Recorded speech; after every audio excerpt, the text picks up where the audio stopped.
Free audio post-production by alphonic.com. The following podcast is a deep, shallow dive production. And you're going to love it. Okay, let's go. Oh man, the intro might be changing soon as well, everybody, as the sponsors start to come on board. All right, lots going on here. And I do apologize for missing the past couple days. I know I got the boy band Stacy episode out on Monday. That gal is hilarious. She really is. She's literally built a brand on being a boy band sort of focal point with a community on Instagram. It's pretty funny. Anyway, I am definitely trying to expand out the guests as well. I don't want to always have kind of this geopolitical guest. Although, man, I've got some great geopolitical guests that I will be posting here over the next few days for sure. But anyway, I also have been able to get several doctors and nutritionists to come on board to kind of talk this health stuff. One of them had previously done some stuff with this Make America Healthy Again, RFK Jr. stuff, which, by the way, man, I mean, God, I guess it goes along with the disappointment in general with this administration. But, you know, I've been totally disappointed at the progress or lack thereof from Make America Healthy Again. I mean, I really don't see much from that organization or that entity. Obviously, it came out with such fanfare.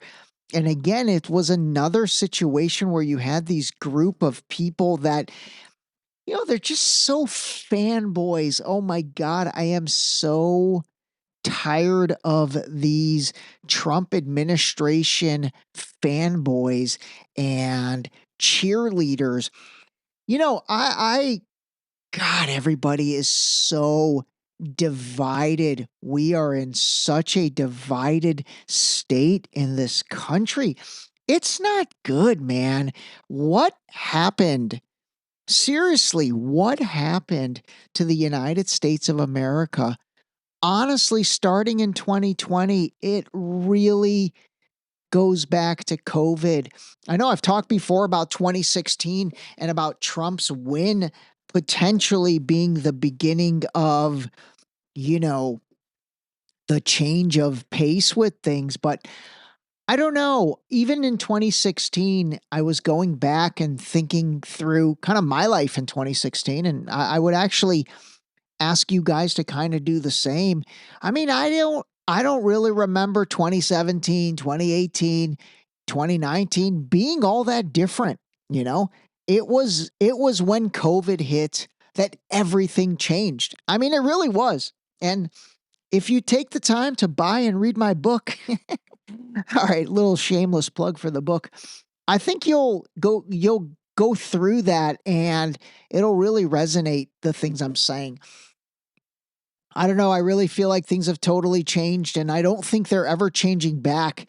And I'm not sure what it's going to take to change it back, if there can be anything to change it back. I mean, again, I did think Trump was that guy, but it is becoming more and more clear to me that either he is, you know, simply part of that uniparty, or something's changed and he's under duress, or who knows? Maybe they're trying to flip the script and create their own, you know, I guess, globalist group or whatever. But anything and anyway,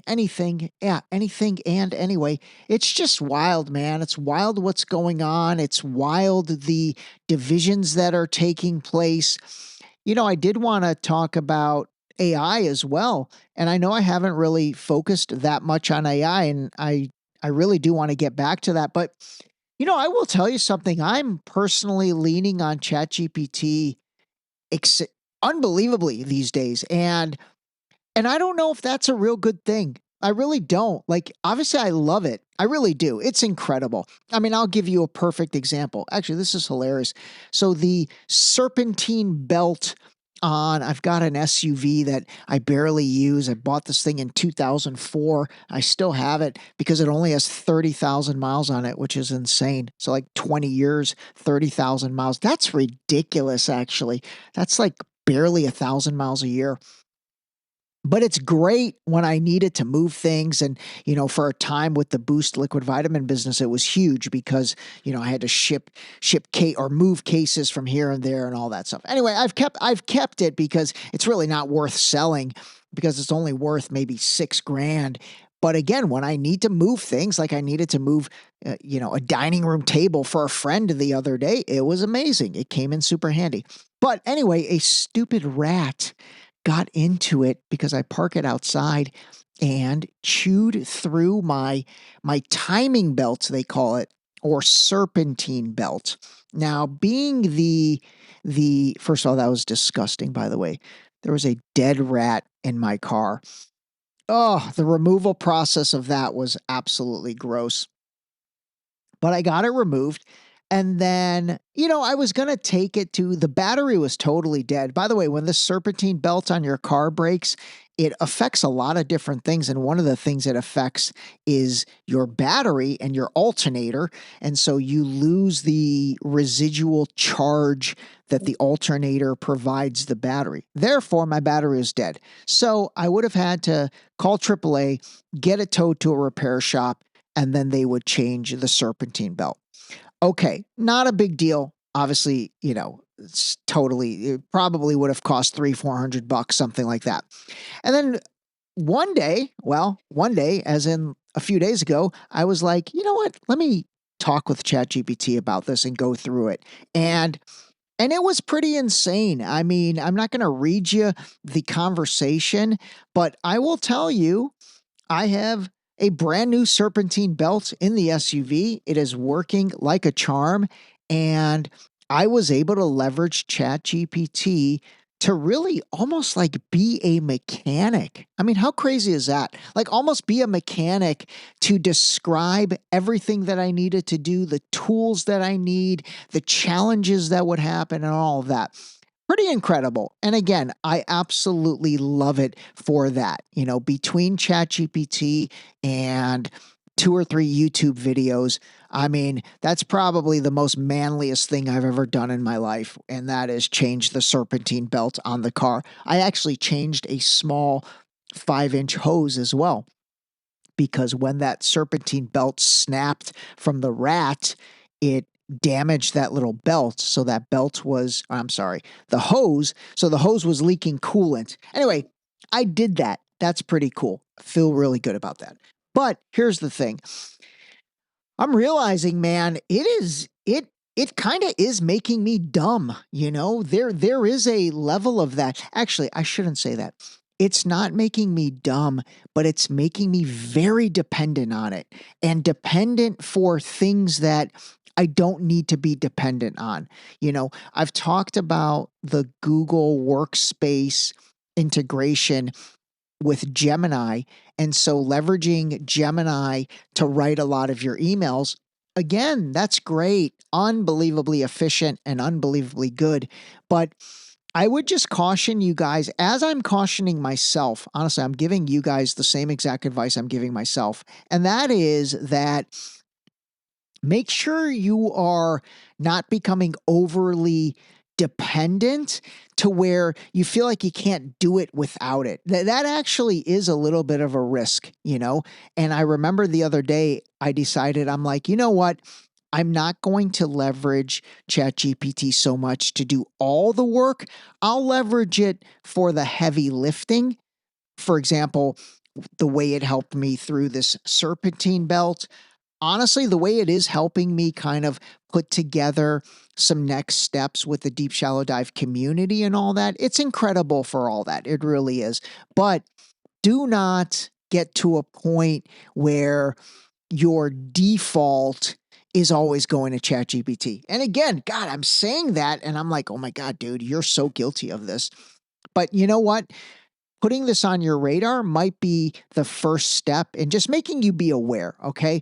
That's all I'm saying. Be aware of how dependent you're becoming on it. And again, there's nothing wrong with leveraging the hell out of it to make what you're doing better. Just make sure you're not forgetting how to do what you're doing, Let me see if I can give you a good example. Well, you know what? Maybe the email is a good example. And again, like I said, the integration that Gemini's done into your Google Workplace, it's amazing. But again, I am trying now not to leverage it so much for my emails. What I will do is I'll write the email myself and I'll use the polish feature.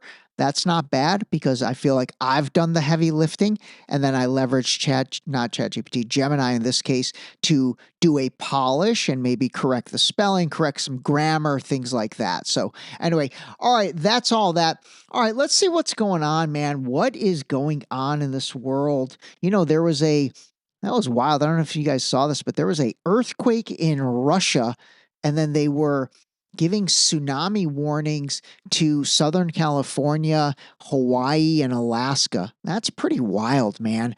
God, if that actually triggered a tsunami, an earthquake in Russia, oh my God, that just doesn't make sense. I'm sorry, it doesn't make sense to me. I mean, I guess it is feasible and possible, but man, thank God nothing happened. So that happened. What else is going on in the news? I mean, the Trump stuff, the Epstein stuff. By the way, I've got a guy that I'm interviewing. Ironically, I interviewed him yesterday. I might be able to get the episode out for Friday. Anyway, his name's Eric Warsaw. I've had him on the podcast before, but he's done some excellent reporting on the Epstein stuff. And what I'm trying to deliver with him is maybe a 30 to 40-minute episode that it's like Epstein 101. Because I will say this, they have overcomplicated the Jeffrey Epstein situation, and they've totally done it on purpose. It is not that complicated. In my mind, it's a classic honeypot scheme. I mean, Epstein was somebody that was absolutely just put in that place. He was funded properly, and he basically used money, clout, leverage, and fancy things and good looking girls and all of that to get people to do things that they shouldn't have done. And then they videotaped them. And then they had blackmail over all these people and they had leverage over all these people. That's it. That's what it was, no more, no less, no more complicated than that. But things are so convoluted. And this episode with Eric is going to be something that, hopefully within 30 to 45 minutes, again, not that many of you even care, but at least it truly will be a deep, shallow dive into Jeffrey Epstein. You'll understand the key players. You'll understand him, Ghislaine Maxwell, her dad, Robert Maxwell. You'll understand the role of this guy, Ehud Barak, who was the former prime minister of Israel, who was kind of like Epstein's handler.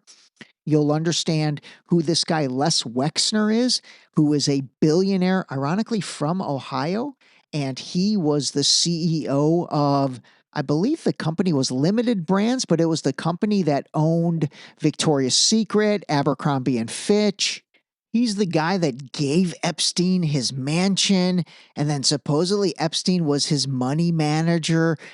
And more than anything, Wexner gave Epstein credibility in that wealth management space. Now, ironically, I don't think Epstein ended up managing any other wealthy person's money besides Les Wexner. So more than anything, Wexner's like the sugar daddy.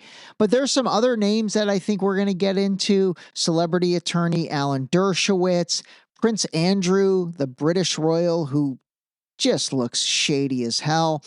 There's a guy named Jean-Luc Brunel, who was a French modeling scout, and he was kind of like the Ghislaine Maxwell men's version, and a modeling scout that I think he like rounded up a bunch of girls.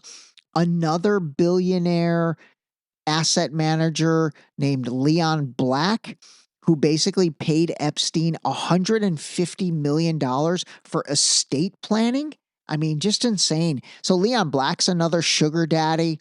There was a guy named Jess Staley, who was a former Barclays CEO. And again, I think this guy is also a money guy. There's a guy named Alex Acosta. Alex Acosta was then the U.S. attorney in Florida, who basically was the one that prosecuted Epstein in like 2007, but then basically like let him go. And he was on record saying, hey, I was told that Epstein's off limits, that he's a protected guy. And so that means he was protected either by the CIA, well, definitely by the CIA, but then probably under the guise of Mossad. So anyway, there's him. We might talk a little bit about, I mean, Bill Clinton, dude is just, he's guilty when it comes to that stuff. He flew on Epstein's plane 26 times and then claimed minimal contact, but there's literally flight logs and eyewitness accounts of Bill Clinton flying on Epstein's plane 26 times. And then there's Trump. I mean, you know, I don't know what Eric's going to say about Trump and where he fits into all this. I mean, I've said it before. I think I've said it before, but if I haven't, I'll say it now. You know, I don't think Trump is in the Epstein files in a traditional manner, meaning I don't think he's in it the way, let's say, Bill Clinton is in it. But I do think he palled around with them. I think they ran around. They were boys. They definitely had a better relationship than Trump lets on. I will say this. I have gone back and looked at a lot of videos of Trump talking about Epstein going back to 2016, 2018, you know, that time before he even got arrested. And I will say it's a little sus. It is a little sus.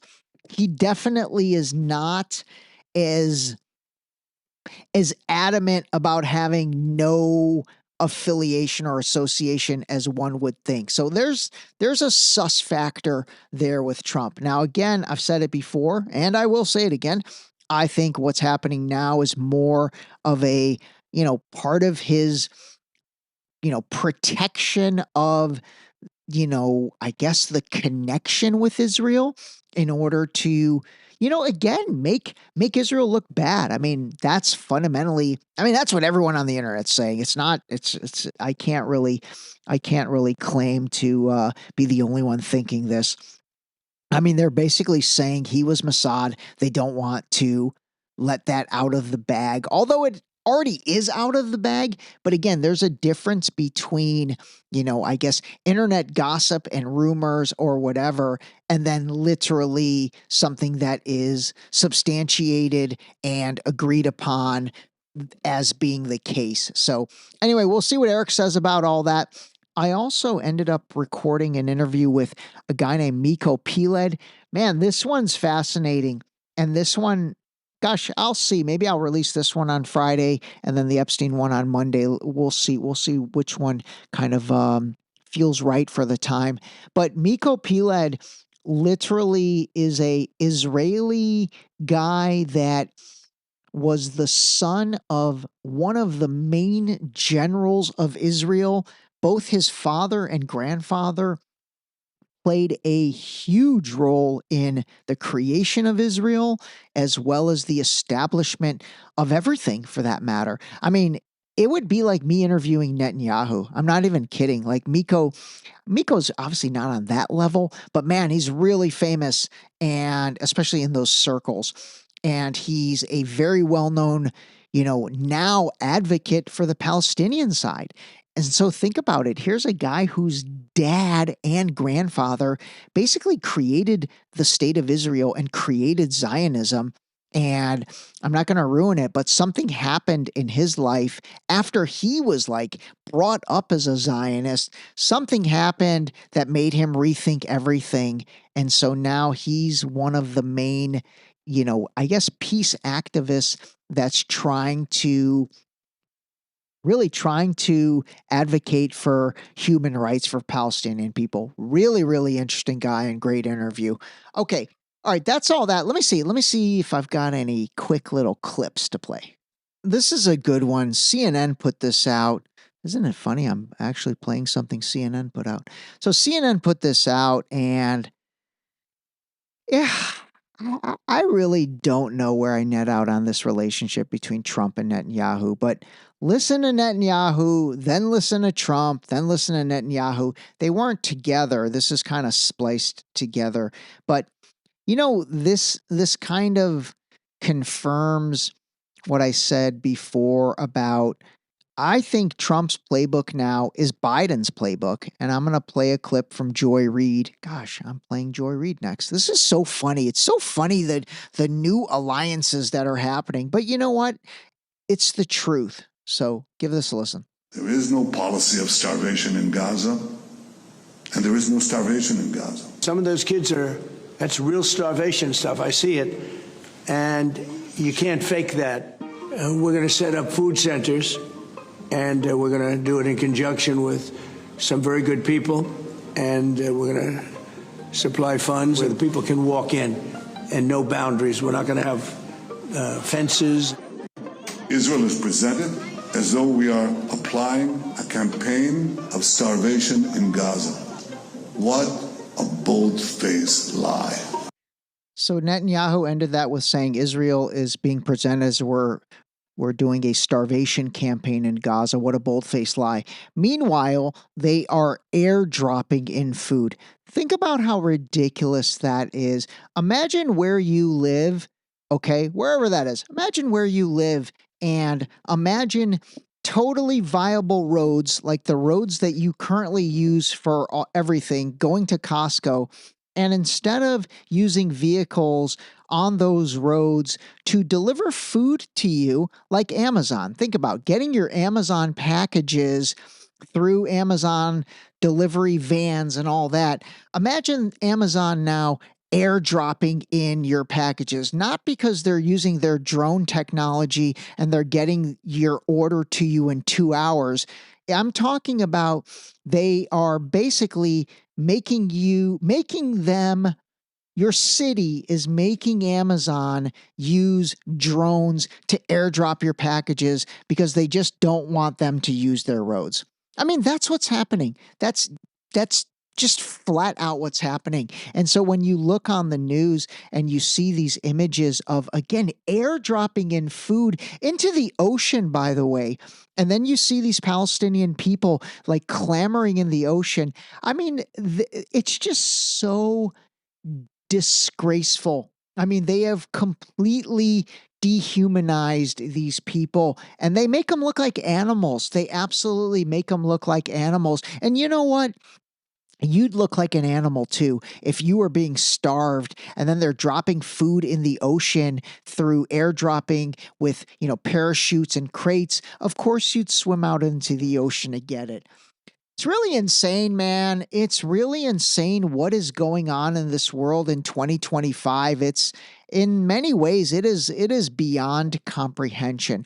Okay, so that's Trump and Netanyahu. Who the hell knows what the real truth is?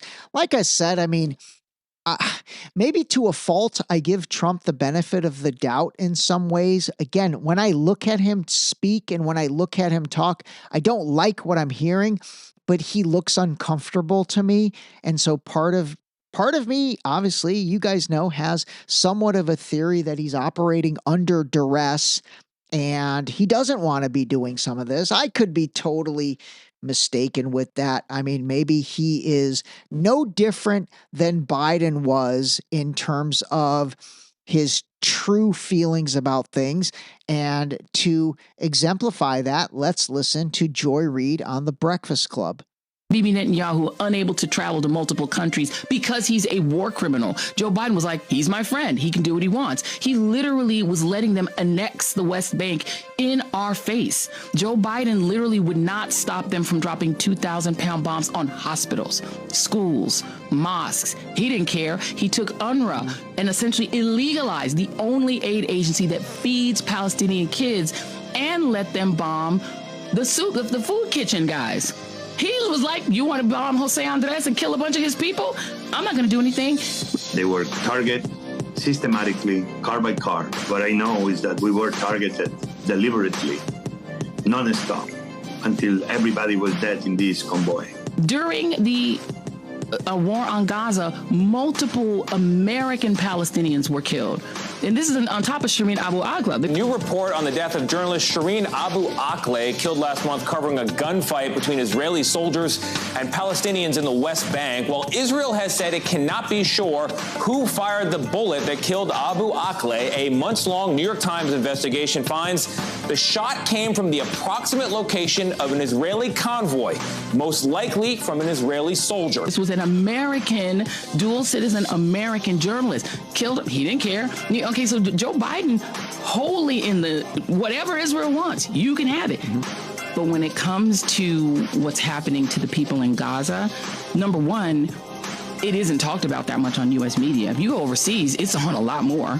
And then number two, the way it's spoken about is, I don't know, maybe it's like when a friend is doing something wrong, you don't want to talk about them, you don't want to say anything negative, but there is a hesitation. I definitely think that's a thing in American media. Honestly, I can't say I've been a huge fan of Joy Reid, but she really did do a nice job there. And again, she's a Democrat. She's a liberal. Thank you, Greg Stoker. And for her to call out Biden like that, I mean, I give her credit, man. Honestly, I give anybody credit right now that is calling out people on their own side.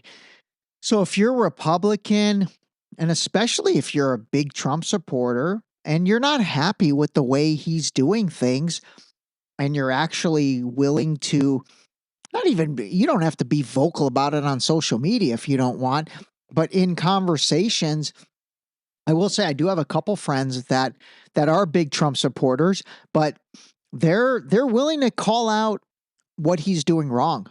And again, I respect that. I really do. Now, again, they're not saying let's impeach him or things like that, but they're not turning a blind eye to it. You know what I mean? And then on the contrary, or on the other side, I've got friends who are turning a blind eye to it. Like there's one girl that I'm friends with, and she's a huge Trump supporter. And the other day she posted on her Instagram story, I don't really care about Jeffrey Epstein. Whatever happened or happens with Jeffrey Epstein doesn't affect my life. I don't care. And why does everyone care so much? And I wanted to be like, do you realize you just admitted that you don't care about pedophilia with children or against children? I mean, that's pretty much what you just said. When you say, hey, I don't care about the Jeffrey Epstein stuff, why does everyone care about it so much? Because it's pedophilia, and because they did a lot of damage and harm to young women. And what if that was your daughter? What if that was your sister? What if that was somebody you knew? And even if it's nobody you know, like how do you not want justice for that? And here's the problem. Here's the problem with her. She would be screaming at the top of her lungs if Kamala Harris was the president and Kamala was doing the exact same thing Trump is, which, by the way, would be the case.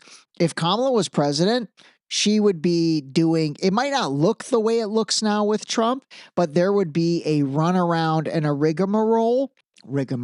I like that word. There would be a runaround and a rigmarole going on, and there would be no Epstein files. You know how I know that? Because they were president for 4 years. They had the administration and they had the same set of quote unquote supposed files. And guess what? Nothing happened. Nothing got released. So why is that? Seriously, scope that up. Why is that? Why do you think elite Democrats are not releasing it? Elite Republicans are not releasing it. Why do you think? I'm not going to give you the answer, but just think about it. Think about who's being protected. I gave you a hint. I already told you at the beginning of this episode. And all of those people are under the same guise. I mean, again, how do I know that? I know that because I don't see Biden, Obama, Kamala Harris, Nancy Pelosi, Chuck Schumer, Hakeem Jeffries, AOC even. I don't see any of those people attacking the SHIT out of Trump right now, calling him Hitler, calling him whatever for the Epstein files. They are silent, absolutely silent. Nancy Pelosi, who couldn't stay silent ever on anything with Trump when it came to his sexual charges with that I forget her name. All of that stuff. Now, in regards to Epstein, because there's an association and a tie potentially with Mossad and potentially with Israel, she's silent. Why do you think that is? Why do you think Obama's silent, Biden's silent, Kamala's silent, Chuck Schumer is silent, Hakeem Jeffries silent? Give that some serious thought. Scope it up, man. Scope it up and look down. And this is where maybe they are all one big uniparty. That was a great way to end it. This episode was brought to you by Zippix Nicotine Toothpicks. Zip more, smoke less. Totally satisfying, discreet, and delicious. Zippix nicotine-infused toothpicks are available in 6 great flavors, each containing at least 2 milligrams of nicotine to curb those cravings. Zippix is FDA registered and proudly made in the USA. Use discount code DSD for 10% off your order at zippixtoothpicks.com. Zip more, smoke less, save 10%.